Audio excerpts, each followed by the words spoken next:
એક વાટકી ચોખાએ અમેરિકાને એટલો ગુસ્સો કેમ અપાવ્યો કે ડોનાલ્ડ ટ્રમ્પે જાહેરમાં ધમકી આપી દીધી? શું ભારતના બાસમતી પર તાળું લાગી રહ્યું છે કે શું ભારતના ખેડૂતો સીધા ટ્રમ્પના નિશાના પર છે?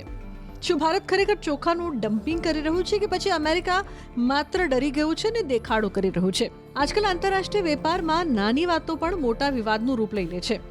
ભારત અને અમેરિકા વચ્ચે ચોખાની નિકાસને લઈને જે તણાવ ચાલી રહ્યો છે તે તેનું જ એક ઉદાહરણ છે. અમેરિકી રાષ્ટ્રપતિ ડોનાલ્ડ ટ્રમ્પે ભારતીય ચોખા પર નવા ટેરિફ લગાવવાની ધમકી આપી છે અને તેને રાઈસ ડમ્પિંગ નામ આપ્યું છે. ટ્રમ્પનો આરોપ છે કે ભારત સસ્તા ચોખા અમેરિકાના બજારમાં ઠાલવીને ત્યાંના ખેડૂતોને નુકસાન પહોંચાડી રહ્યું છે. પરંતુ જો વાતને ભારતની નજરથી જોઈએ તો આ વિવાદ અમેરિકાની સંરક્ષણવાદી નીતિઓનું પરિણામ છે.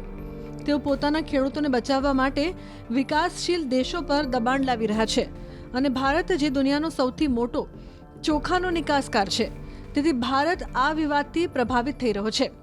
જો કે ભારતનો પક્ષ મજબૂત છે, કારણ કે આપણી નીતિઓ ખેડૂતોની મદદ માટે છે, કોઈને નુકસાન પહોંચાડવા માટે નહીં. આ વિવાદ માત્ર ચોખા સુધી સીમિત નથી, પણ વ્યાપક વ્યાપારિક સંબંધોનો એક ભાગ છે. 2025માં અમેરિકાએ રશિયા પાસેથી તેલ ખરીદવાના કારણોસર ઘણા ભારતીય ઉત્પાદનો પર પહેલેથી જ 50% સુધી ટેરિફ લગાવી દીધો હતો અને હવે ચોખાને ટાર્ગેટ કરવામાં આવી રહ્યા છે, જે ભારત માટે એક મોટું બજાર છે. આ ભારતીય ખેડૂતો અને નિકાસકારો માટે એક સૌથી મોટો પડકાર તો છે જ, પણ સાથોસાથ એક તક પણ છે કે આપણે અન્ય બજારો તરફ વળીને આપણી અર્થવ્યવસ્થાને મજબૂત બનાવી શકીએ. હવે જાણો કે શા માટે ભારતનો પક્ષ મજબૂત છે. તો ભારતના સંદર્ભમાં વાત કરીએ તો ચોખા માત્ર ભોજન નથી, પરંતુ દેશના કરોડો ખેડૂતો માટે આજીવિકા છે.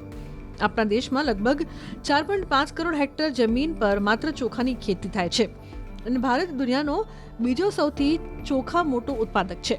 2024-25માં ભારતે 13.5 કરોડ ટન ચોખાનું રેકોર્ડ બ્રેક ઉત્પાદન કર્યું, જેમાંથી 2.2 કરોડ ટન ચોખાની તો માત્ર નિકાસ કરવામાં આવી છે. ઉત્તર ભારતના રાજ્યોમાં ઉગાડવામાં આવતા બાસમતી ચોખા આપણા દેશનું ખાસ ઉત્પાદન છે, જે તેની સુગંધ અને લાંબા દાણા માટે દુનિયાભરમાં પ્રચલિત છે.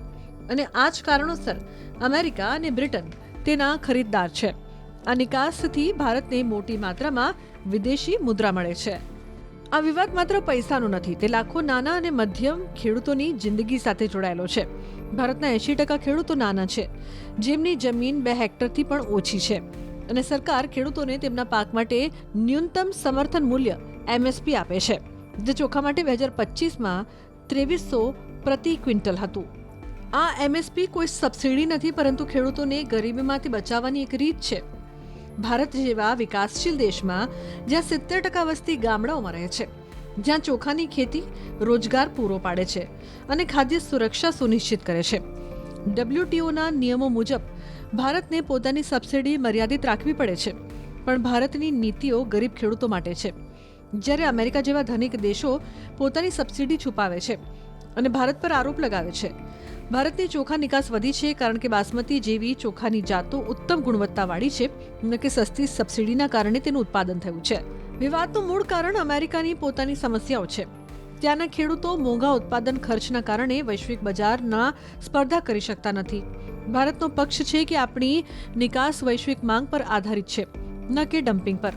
જ્યારે ટ્રમ્પનો આરોપ છે કે ભારત ડમ્પિંગ કરી રહ્યું છે, એટલે કે ઘરેલું બજાર કરતાં સસ્તા ચોખા અમેરિકામાં વેચીને ત્યાંનું બજાર બગાડી રહ્યું છે.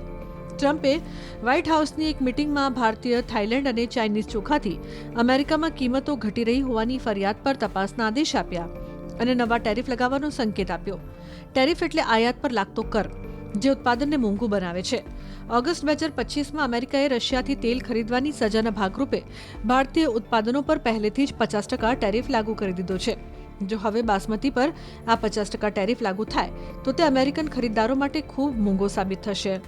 અમેરિકાના દક્ષિણ રાજ્યોમાં ચોખાનું ઉત્પાદન પાણી, મશીનરી અને ઊંચા મજૂરી દરને કારણે ખૂબ મોંઘું છે. તેઓ દાવો કરે છે કે ભારતીય સબસિડીના કારણે આપણા ચોખા સસ્તા થાય છે. જો કે હકીકત એ છે કે અમેરિકા પોતે પોતાની કૃષિ પર વર્ષે 20 થી 30 અબજ ડોલરની સબસિડી આપે છે, જે WTOની સીમા કરતાં વધારે છે.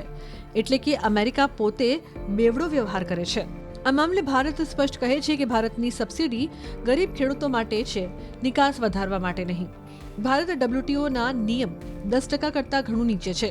બાસમતીની કિંમત સ્પર્ધાત્મક છે, કારણ કે આપણા ચોખાની જાત અનોખી છે. પાકિસ્તાની બાસમતી પર 19% ટેરિફ લાગે છે, જ્યારે ભારત પર 50% ભેદભાવ છે. અમેરિકા રશિયા પાસેથી યુરેનિયમ અને પેલેડિયમ ખરીદે છે, પણ ભારતને રશિયન તેલ માટે સજા કરવા માંગે છે. ભારત દુનિયાની મોટી અર્થવ્યવસ્થા છે અને વિકાસ માટે સસ્તો તેલ જરૂરી છે. ટ્રમ્પની અમેરિકા ફર્સ્ટ નીતિથી તેઓ પોતાના ખેડૂતોને બચાવે છે, પણ ભારત જેવા દેશોને નુકસાન પહોંચાડવા માંગે છે. ભારતનું વિદેશ મંત્રાલય પણ સ્પષ્ટ કહ્યું છે, અમેરિકા જે GM ક્રોપ્ડ એટલે કે જેનેટિકલી મોડિફાઈડ પાક અને ડેરી ઉત્પાદનો ભારતમાં નાખવા માંગે છે, તેને અમે ખાદ્ય સુરક્ષા અને સંસ્કૃતિ વિરુદ્ધ હોવાથી નકારીએ છીએ.